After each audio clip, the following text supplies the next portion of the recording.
In other words, this line of code is perfect for us, the developer, while we are creating the theme, but it's not going to work when it comes time to actually publish our website.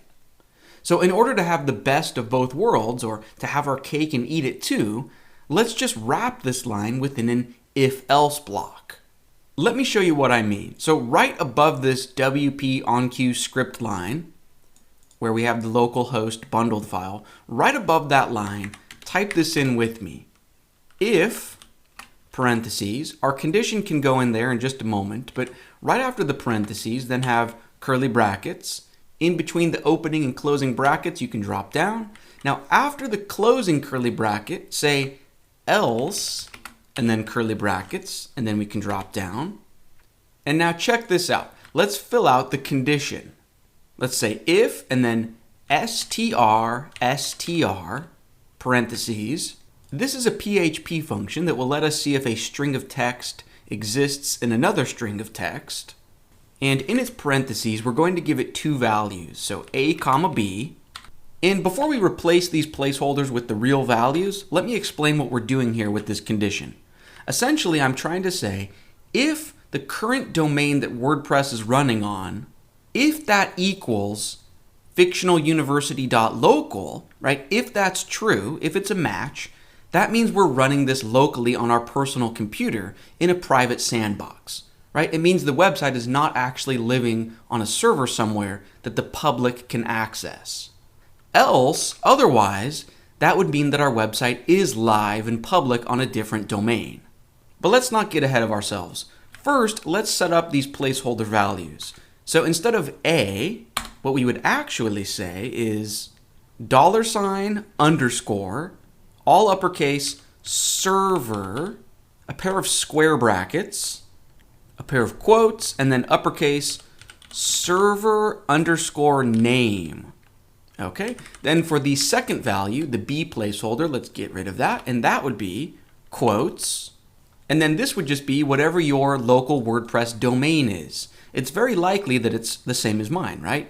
fictional-university.local. So just fill that in, fictional-university.local. Okay, and then if that's true right here, let's just move this line to live in the if block, right? This line with WP onQ script localhost 3000. So just cut that entire line into your clipboard and then paste it to live inside the if block here.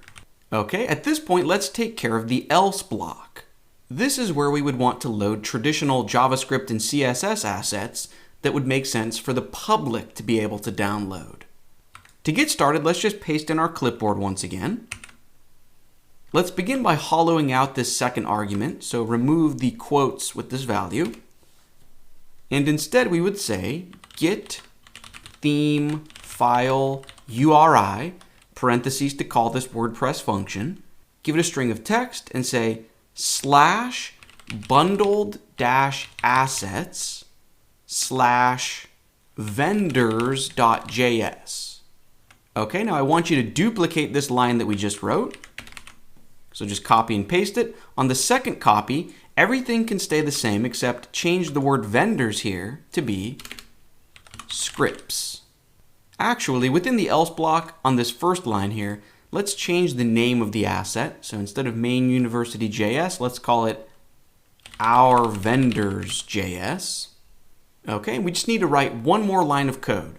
So right after this second copy of the line, let's add a new line and say WP onQ style, parentheses to call it, and we're just going to load a bundled CSS file.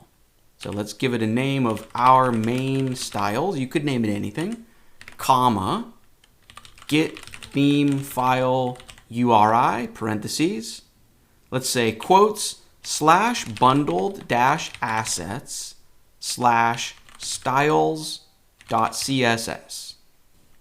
And be sure to include a semicolon at the very end of that line. Okay, let's go ahead and save this file and test it out. So back in the browser, if I reload, everything still looks great because we are indeed running on the local domain. Now to simulate the situation where we're not working locally, all you would need to do is go into the if condition and just slightly change the domain that we're looking for. So maybe if I add an extra few L's at the end of the domain, this will now no longer evaluate to true.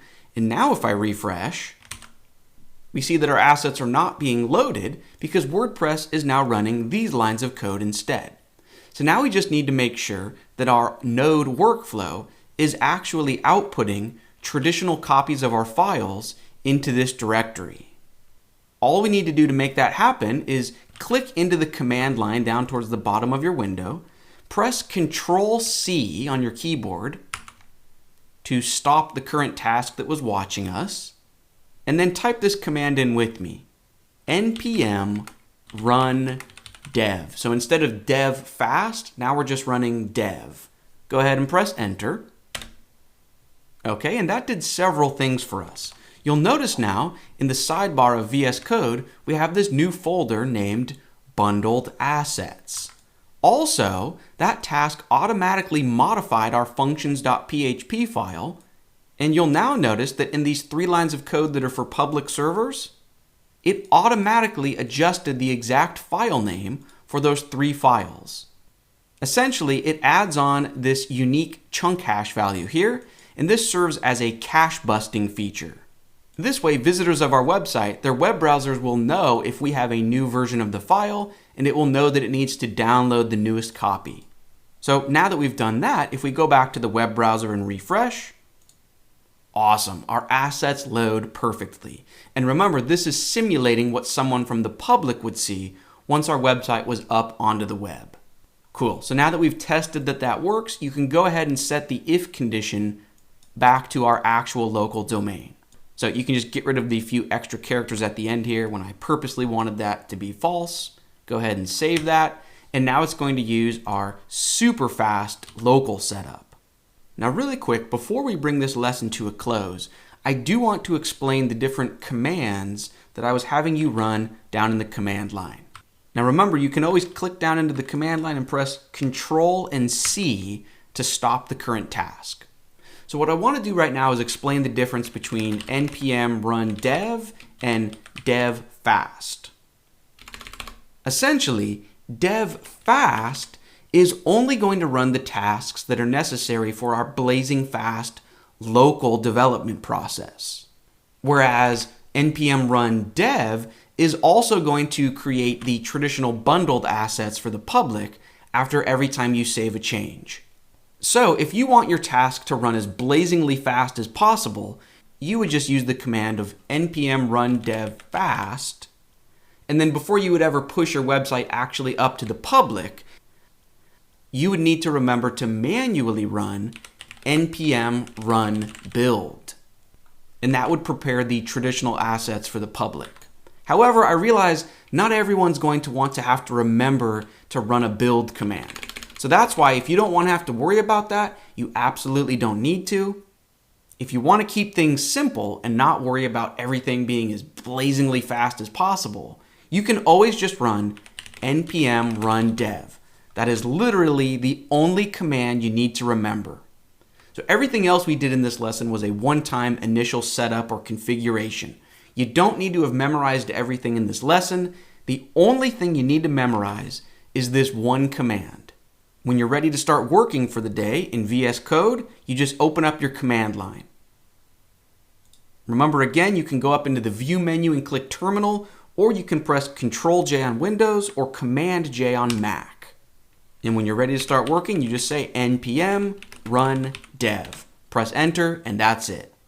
One last thing before we wrap this lesson up, back in front page PHP, I don't actually want these 3 exclamation marks. So let me put that back to just 1 exclamation. If I save that, I do need to refresh in the browser just that one initial time once you've started up your automated task. But now, after that, any subsequent changes will appear automatically. Let's also take care of a few extra cleanup details at the end here. So back in VS Code, within our JS folder, you can go ahead and delete the scripts bundled file. We no longer need that. So just right click, delete. Also, within the root of our theme folder, I want you to jump into style.css. Now up at the top, we absolutely do want to keep this comment because this is for the benefit of WordPress. Right? This is how WordPress identifies our theme as a theme. However, we no longer need any of the actual CSS in this file, because that is now being loaded from the files that our automated setup is creating for us. So everything below this top comment here, just delete. So select here, and just select all the way down to the bottom and delete. So now literally the only thing in this file is just this comment, so that WordPress can identify our theme as a theme. Let's go ahead and save that. Okay, and a final detail, everything in this lesson assumed that your theme folder is using the same name that I'm using, which is Fictional University Theme. If on another project you want to use a different theme name, I do want to make you aware of something. So if you jump into the file named webpackconfig.js, up at the top you'll see a comment that I wrote for us. Essentially, it's just explaining that this assumes that that's the name of your theme folder, Fictional University Theme. And it lets you know that you would need to go down to line number 116 of this file and change the path if you're using a different name for your theme folder. Okay, so that's just something to be aware of. Now, if you're wondering if we're going to learn in detail about the automated node setup in this lesson, the answer is no, we're not going to. Because you don't need to understand how a refrigerator works in order for it to keep your food cold. And you don't need to understand how these automation tools work in order to benefit from them. Understanding these tools in depth is not the focus of this course. This is a WordPress and PHP and a tiny bit of JavaScript course. Now, if you are the type of person who really wants to be able to tinker with things and understand them completely, I do have an entirely different course, a 15-hour course, that's dedicated to understanding Node.js workflow tools, as well as writing modular, mobile-first, responsive CSS. But again, we don't want to lose our focus in this course. We want to stay focused on WordPress and keep rolling forward. And that's exactly what we're going to do. In our very next lesson, we're going to get back to WordPress, and we are going to learn how to create custom post types. So instead of just being limited to posts and pages, we will create a new post type named events. And after that, before the course is over, we'll be creating custom post types for programs, professors, campuses. It's going to be a ton of fun. This is where WordPress really starts to feel limitless and flexible and like the sky is the limit. Let's keep it rolling, and I will see you in the next lesson.